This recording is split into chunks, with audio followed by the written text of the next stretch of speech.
How to Become a Cyclist by me. Nothing compares to the simple pleasure of riding a bike, stated JFK, and I couldn't agree more. Cycling is both a hobby and it could be a career. I want to show you the fundamentals on how to become a cyclist with letting you know the necessities to become successful in this.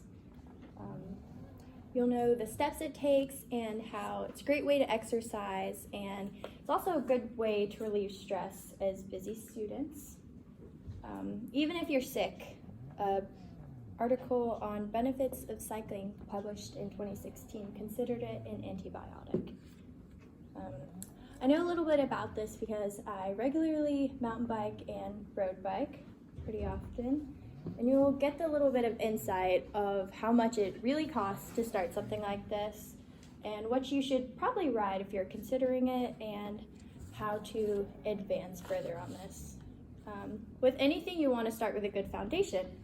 So you'll need money to start with this, and it seems a lot, but it'll probably cost around like $800 to $1,000 for all of the supplies, and you can consider this something like a gym membership for the next 10 years, so you don't have to worry about it. It will take time to save, obviously, and you might want to take out a loan if you don't want to start a savings plan. And if you don't have enough money and you don't have the patience for that, you can always start see if someone will be willing to help you or kind of work something out with someone. And if worst comes to worst, you can even start a GoFundMe because you never know where that'll take you. Once you've got everything in order, you'll probably want to choose what kind of bike you want to ride and the supplies you'll need. So you'll need to head to a local bike shop and figure out what you want to ride.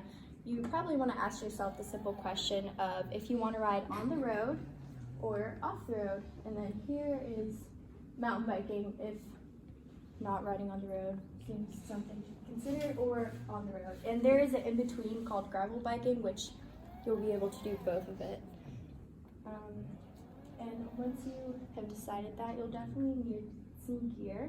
You'll probably need a helmet, a bike pump, and a bottle holder because you'll get pretty exhausted once you're riding. Some extra stuff you'll probably want to get is a kit.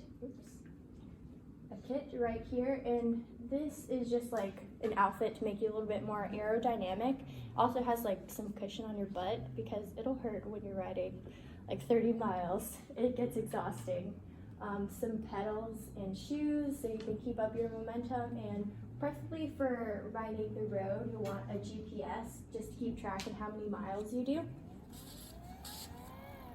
And then once you've all set and got everything together, probably you want to practice and compete. So I would suggest getting out there daily and riding as much as you can. And there's always a lot of scenery to look at when you're riding too. It's pretty nice and enjoyable.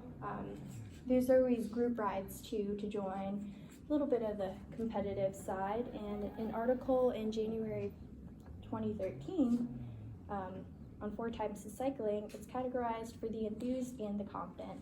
And once you're confident enough, I'd suggest maybe competing and registering at USAC, which is United States of America Cycling, which is where people get officially recognized and how people become like pros from amateurs. And with road biking, it starts from the bottom of 5 categories and you work your way up to number 1. And for mountain biking, it starts from 3 and you work your way up from there.